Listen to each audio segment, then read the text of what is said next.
My name is Commander Kyle Hartsock with the Albuquerque Police Department's Criminal Investigation Division, which includes the multi-agency task force which investigates officer-involved shootings. We're here today to talk about a shooting that took place on November 11th of this year in the 2400 block of San Mateo Blvd Northeast. It was our 12th officer-involved shooting of 2024.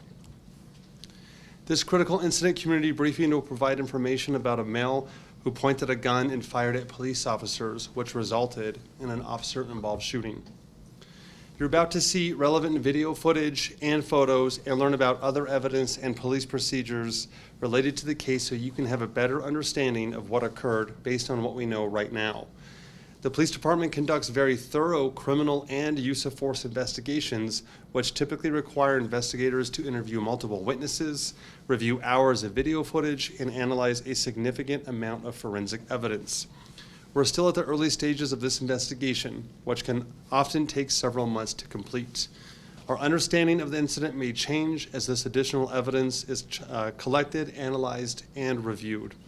We also do not draw any conclusions about whether the officers acted consistently with our policies and the law until the facts are known and the investigation is complete. A word of caution: the images and video may be disturbing.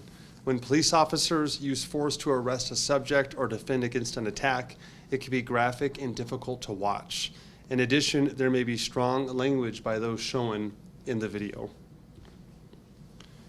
3 officers fired their weapons during this officer-involved shooting. Officer Zachary Herbst, who was assigned to the SWAT team at the time of the shooting, was hired in 2014. He has 2 prior officer-involved shootings, and he has returned to full duty. Officer Miguel Rodriguez, who was hired in 2018, was assigned to the Northeast Area Command.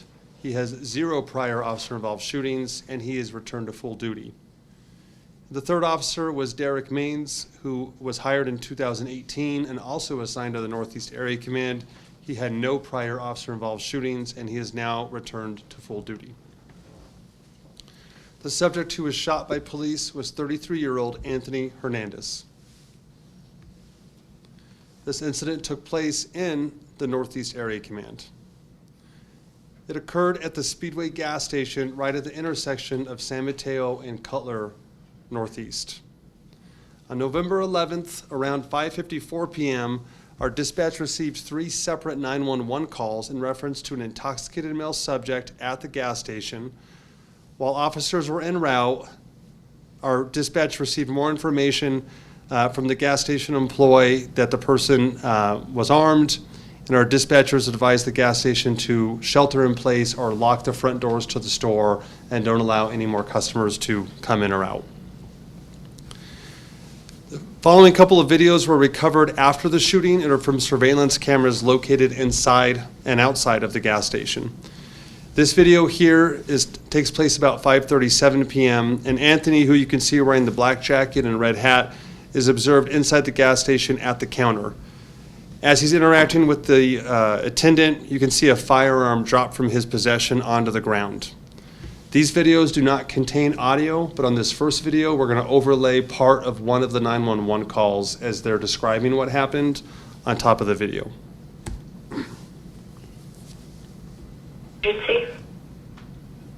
Hello, I'm located on 2401 San Mateo Blvd Northeast. Okay. Speedway. What's going on there?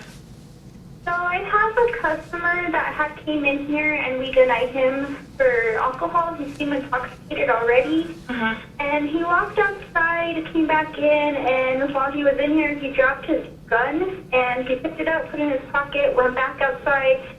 And while I was out there, he came to the front and he cocked it back, but he didn't threaten me or anything.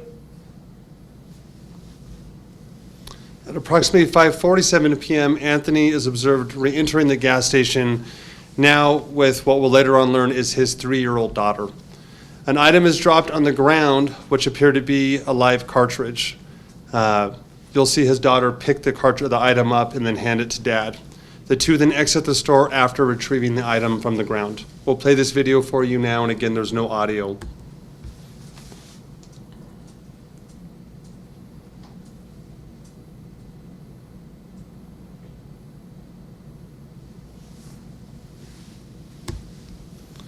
At about 5:53 p.m., Anthony, again, who's now seated down wearing the red hat and the black sweater, with his daughter sitting next to him, is observed speaking to a driver of one of the vehicles.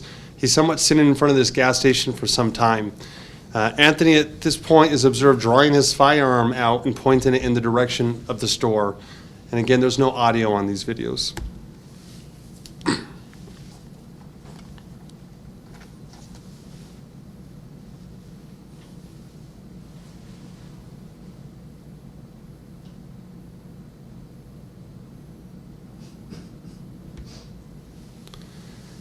At about 6:07 p.m., Anthony and his daughter are observed outside the gas station still. At this point, Anthony is observed walking towards an unknown subject who's in the parking lot and displaying the handgun again. There's no audio on the video. We'll play this for you now.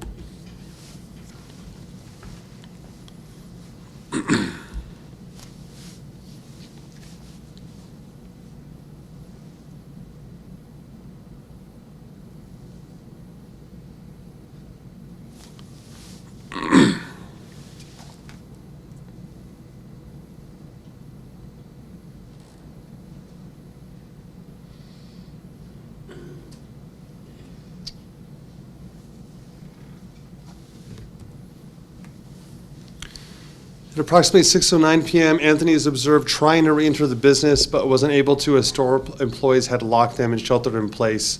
We'll show you a short clip of this.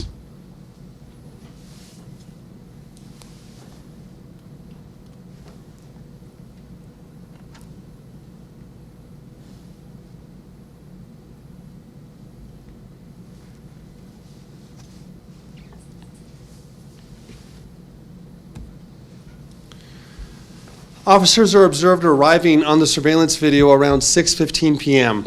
Anthony again is wearing the backwards red hat and the black sweatshirt. Officers tell Anthony to drop the gun and surrender, but he appears to be holding the gun behind his back for most of the conversation.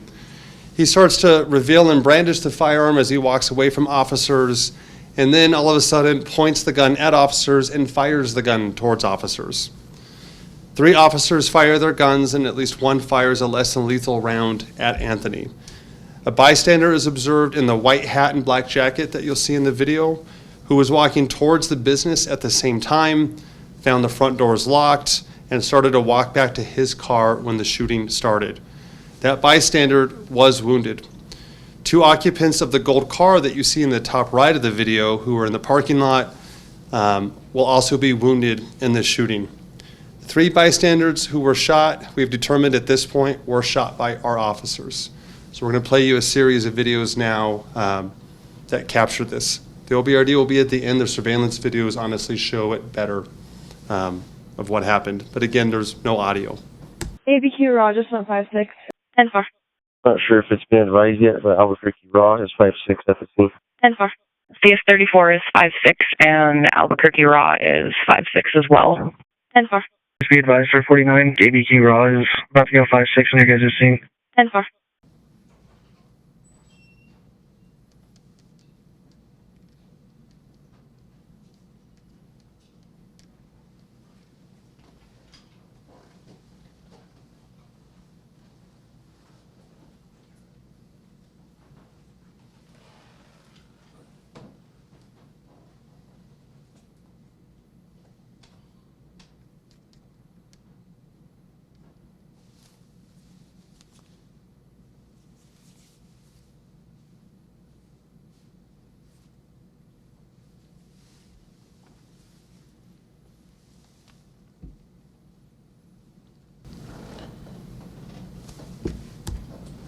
This is another angle of the same footage you just saw.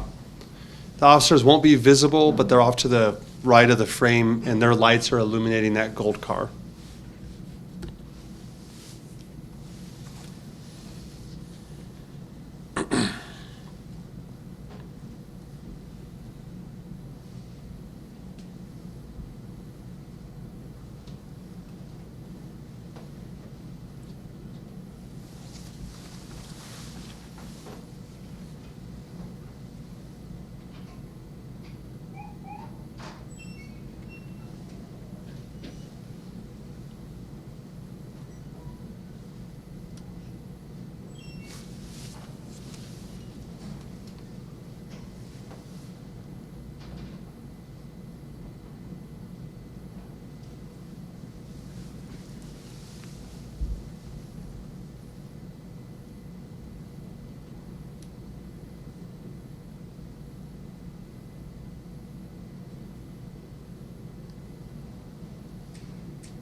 This is a still shot of the video I just showed you.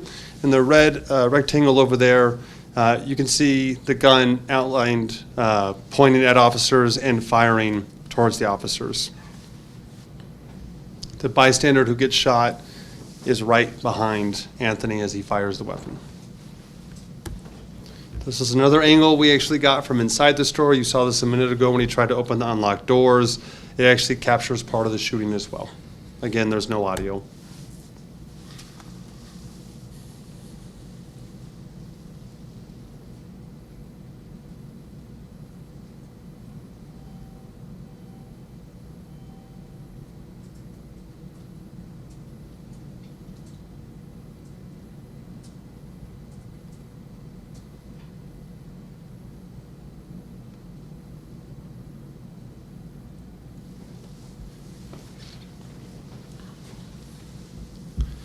This video clip is from an officer's OBRD who did not fire their weapon, but did deploy a 40 millimeter less than lethal launcher and does fire it.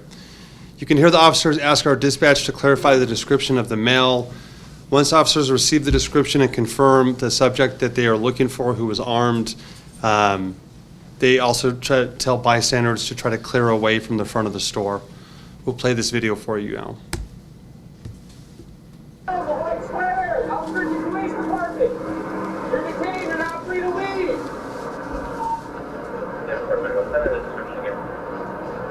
On your right. Go, guys in the back. Go away.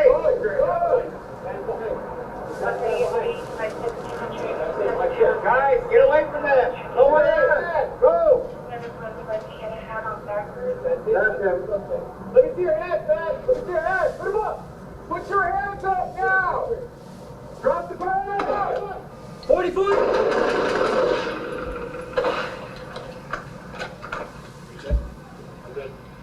Good. This is the OBRD from Officer Zachary Herbst. He does fire his weapon.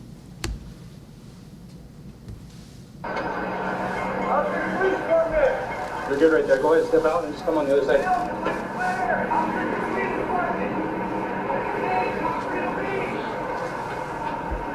Yes, sir. Send in the description again.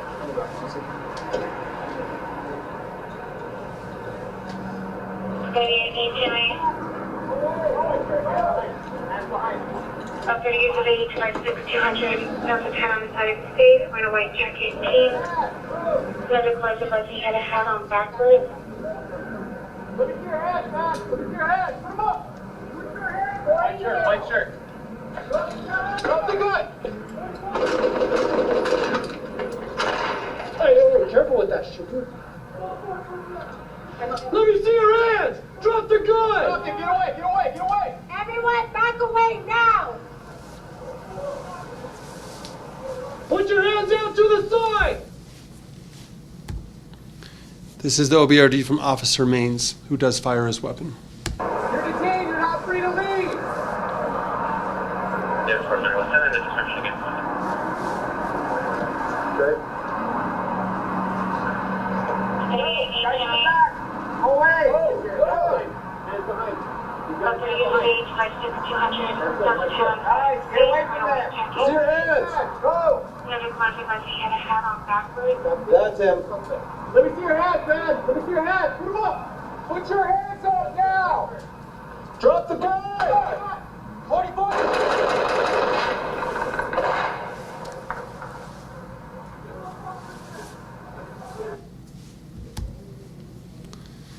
This is a video clip from Officer Rodriguez's OBRD, who does fire his weapon. Go away. White shirt. Hands behind. Hands behind. He's got his hands behind. That's it. White shirt. Guys, get away from that. Let me see your hands. Go. Leather gloves above he had a hat on backwards. That's him. That's our suspect. Let me see your hands, man. Let me see your hands. Put them up. Put your hands up White shirt. White shirt. Drop the gun.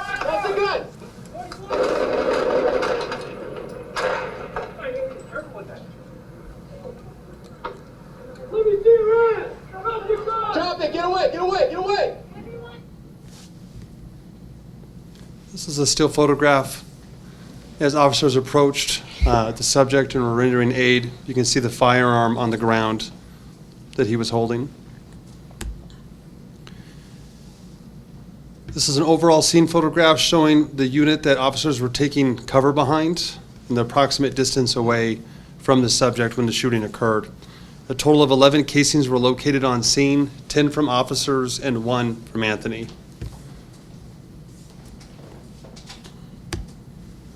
This is a photograph of that gold Honda Accord that you saw parked in front of the gas station when the shooting starts, and if you notice, it reverses back. It actually drove to a Walgreens nearby and stopped, and they called police from there, and we were able to make contact with them. The vehicle sustained a total of 6 impacts from firearms. The investigation right now has determined that 5 of those impacts were on the driver's side of the vehicle, which were from the officer's firearms. And the 6th impact, which is highlighted in red there on the top left, is from Anthony's gun when he turned and fired at officers. This is a photograph of a trajectory rod, which we use to help show the likely path a bullet traveled as it went through different stationary objects. This projectile appears to travel from the driver's side window to the passenger side, and then impacting the mirror. Again, the vehicle was occupied by a male driver and a female passenger. After shots were fired, the vehicle was observed leaving the scene where it drove to a Walgreens, like I pointed out. At that 911 call response, we discovered that both the male driver and female passenger had been shot. The male sustained a gunshot wound to his right hand, and the female sustained a gunshot wound to her left forearm. During the course of our investigation and talking with them and others, it was determined that the male and female were parked in the parking lot of the gas station for some time but had never gone inside. The female advised our detectives she knew who Anthony was, and when she got shot and the driver was shot, she was under the belief that Anthony had shot them when he fired the gun. Both were treated and released from the hospital that same day. The other subject who was standing near Anthony when the shooting occurred was also shot. This is where he came to sit down right after the shooting in front of this white car. A projectile was recovered from this area where he was seated. The subject was transported to UNMH by ambulance and has since been released and is still recovering. This is the Glock 45 caliber firearm that Anthony was armed with during the incident. When it was recovered, it was in lockback, meaning there was no more new ammunition to feed up into the gun to fire again. Inside his 3-year-old daughter's jacket was a cartridge or an unspent round that we believe was from the item she picked up inside the gas station. Thankfully, the little girl was not injured during this incident, physically injured. The original purchaser of the firearm is Anthony.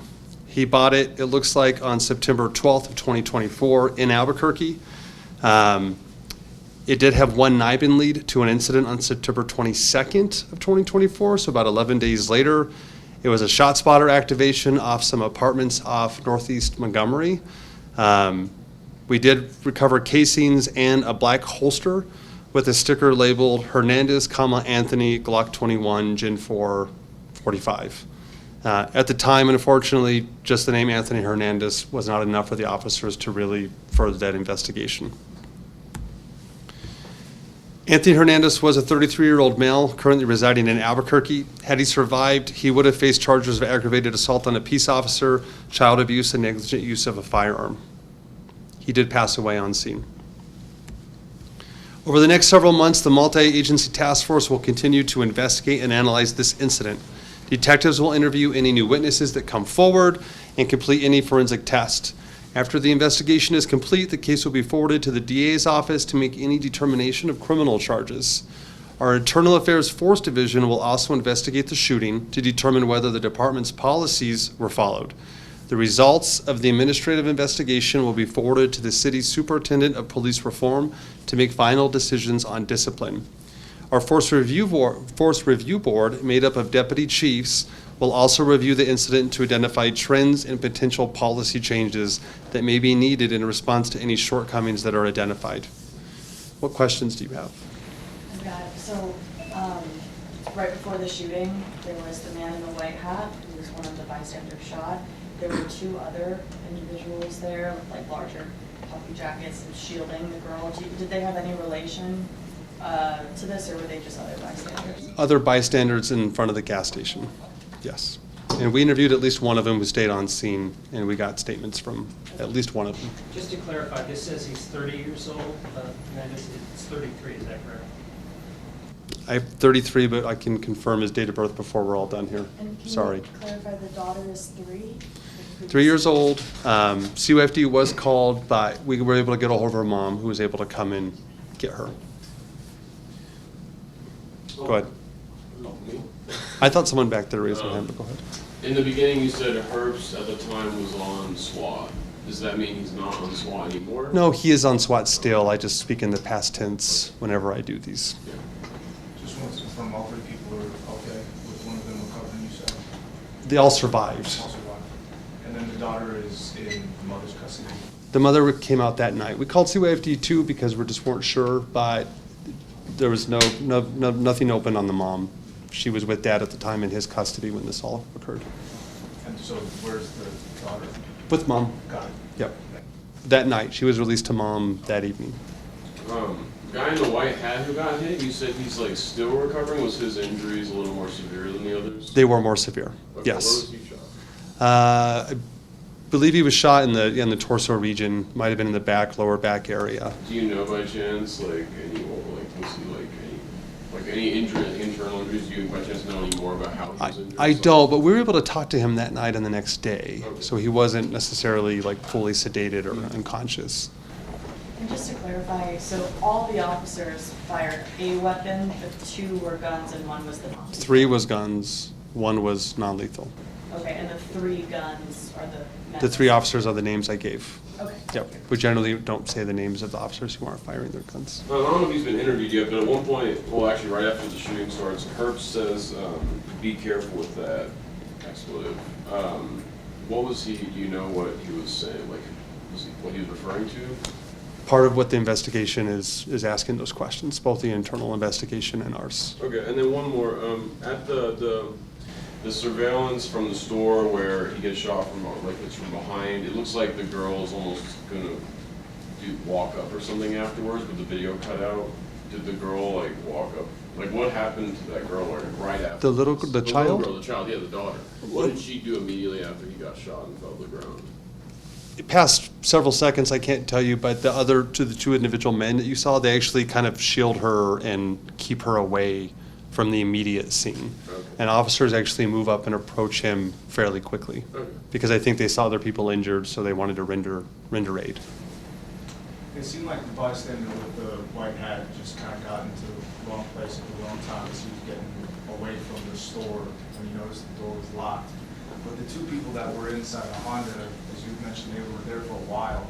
Did you guys ever figure out why they were there for so long and why they didn't clear out sooner? We interviewed them, but they just said they were hanging out in the car, which is their right to do, I suppose, if the business doesn't disallow it. Yeah, good question. In that situation, you know, going through the processes that you guys do when these types of things, you know, can happen, I mean, what is the right way to approach a situation like this if there was something to be done that would be different? You know, we have to wait for the investigation to be complete and see exactly what the officers were perceiving and what they saw was going on. But I'll tell you, like, 30 years next year I'll have been doing this job, and this is probably one of the most difficult scenes where I've seen officers have to make decisions. And I try to look back, there's many officer-involved shootings that we've had in these past 30 years, and somebody may find one, but I couldn't find one where we actually had a citizen standing, like, indirect path with an offender as they were actually firing at the officers. And I think that's what makes this so unique, is that we did have those dynamics and our officers had to work through them. And we'll have to finish the investigations. Obviously, they'll have to finish. I know they're working. They actually recreated the scene. I don't know if we've told them, but we actually took everything back and they're recreating the scene as much as possible to get the different angles and look into it. But it's an extremely difficult situation. And I think that's why the courts have always said that It's what a reasonable officer would do at the moment, and hindsight 2020 isn't applicable, because we all look at it now how we would possibly look at this case or what things we could do different, but this incident moved in real time for these officers as things were progressing. So it's a very difficult situation to get in. And initially there were a lot of concerns, and I know people brought them up. And when I first initially saw the video, I was like, man, this is a tough situation for these officers. Like, you are literally getting shot at, and what are you going to do? So we'll let the investigation finish, and if there are, like we saw last week at the RBT, when there are learning points that we could use to teach our officers to handle situations better, we'll incorporate some of these scenarios into our next round of reality-based training to make sure that we expose them to these situations.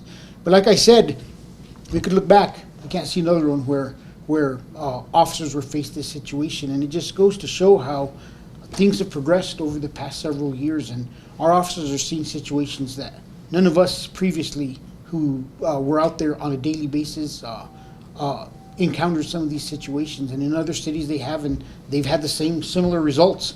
So we'll learn what we can from this when the investigation is done, and we'll incorporate it into training, and we'll move forward from there.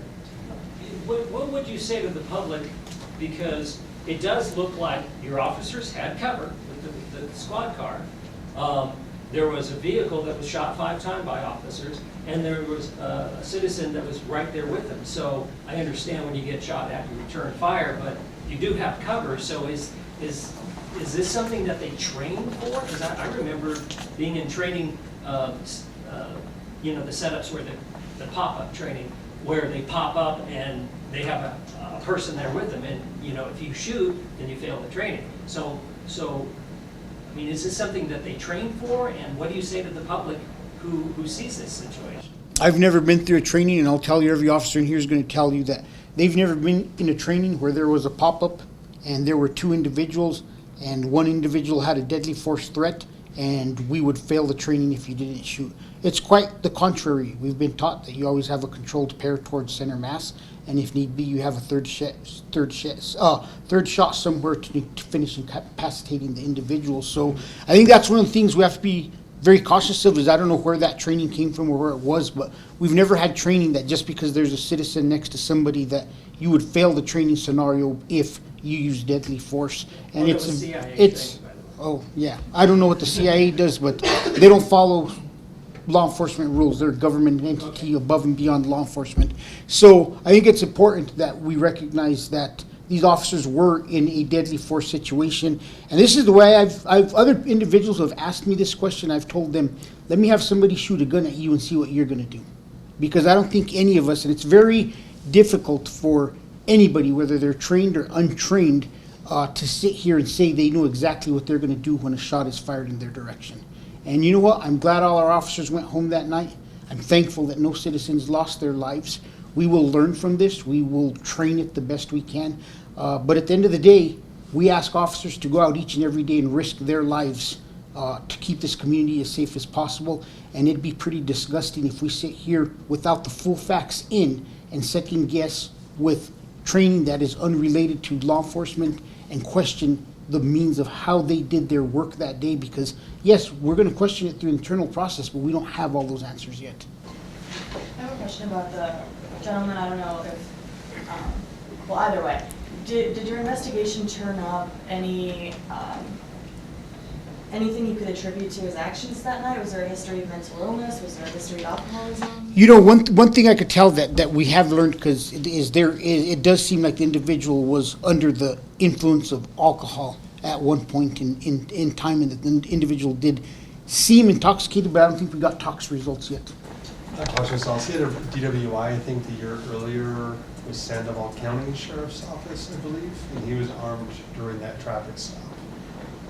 But that's about it. Matt? The guy with the white hat who got hit, was he friends with Anthony? Did he know him, or was he there with him, or? No, it didn't appear. Initially, I thought the same thing. I was like, hey, did he know him? Was he trying to help him out, or what the deal was? But honestly, I think we got to even look back at the civilians in this situation. Like, you have officers giving orders, yelling. That civilian was probably just as trying to figure out what the right thing to do is, and was confused and trying to figure out, how do I get out of this? So the civilian also was caught in the same situation where, what do I do? I mean, each one of us, if we were caught in that situation, what would we do? I would first think, man, I'm not going to run away from this. I don't want them to think I'm the bad guy and I get shot. So I think the civilian was also just caught in an impossible situation where he was trying to figure out how to get away.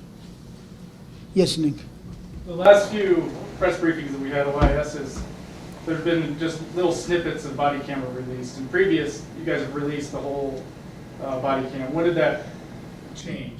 That hasn't changed. This process has been the same. We've never done a briefing like this. Did you? I mean, and I wasn't here for the beginning. Did you guys do this the same way? The same way? Well, no, what I'm asking is, like, after this is over, we get media assets. Oh. And in the past, we got the full video. Now we only get like minute, 30 seconds, and then we have to go through an IPRA that takes 3 to 6 months, even more a year, to get these body cams with all these scenarios. That's not accurate. We've always released the same snippets that are shown here, we release afterward. I know, I understand, but they're only snippets. In the past, you guys have had like 10 minutes or 15 minutes of body camera. That's what I'm saying, we have not. We usually release what we show here. I could give you the whole video as long as it's redacted, but we're doing things exactly the same way. Yeah, nothing's changed. I mean, if anybody in the other media outlets observe the same thing, please let us know and we'll look into it. But as far as I know, it's being released the same manner, and from everybody else in the room, I think we're agreeing on that. I would just say it's being released in a different manner in the sense that it's sent through a link, whereas before it was Axon that we'd get links for. Okay. I don't remember getting like the full videos because they stretch for hours sometimes. I mean, like a long time, like months ago, yes, but since we've been doing this where like Kyle kind of runs them and stuff, like I think it's been the snippets. Yeah. I think the last video was, how long was that? 45 minutes was the encounter. So we couldn't release the 45 minutes. Or we couldn't show that during the press conference. Well, I'm saying I haven't seen a full video released by you guys probably in like a year or so. Like since we've been doing it this way, it's been like this. And I think like Axon used to send us stuff, and when they sent us, sometimes it was like the full ones. But yeah, I just wanted to chime in. Yeah, if somebody has a different manner, let me just put it in writing to us. Let us know what's changed, and we'll look into it. Like we have nothing to hide. I think I've been pretty transparent. I ain't afraid. So, any other questions? Yes. When we were looking at the body cam video, you guys mentioned that there was like one shot from the suspect and then 10 confirmed bullets from the officers. Is that normal to have that many rounds in response to one bullet? Yeah, it's typical. I mean, I think that is nothing that is different than what we've seen in the past. Is that once one individual fires, when you have 3 individuals firing, I mean, if you look at how quickly an individual can fire a gun, or especially a trained officer, that there's going to be that immediate response. And we are trained right off the back that standard defensive response would be 2 rounds. So, I mean, 2, 4, 6 alone, if you did the math, you're right there almost. So is this the only time that you are aware of that officers have hit bystanders? No, it is not the only time. We've had other incidents. I think in 2016, there's been several incidents we looked through. In 2016, I think there's an auto theft off of San Antonio or somewhere up there. So there has been other circumstances. Okay. Any other questions? And just real quick, he's 33 years old. 33 years old. Somebody caught Kyle Gilbert. One of them. No, I'm just kidding. Anybody have any other questions? My public service announcement is do not take Interstate 25 southbound through Bernalillo because you will be stuck in traffic a long time. And I apologize for having everybody wait so long. So thank you and have a good holiday weekend and a Merry Christmas if we don't see you all again.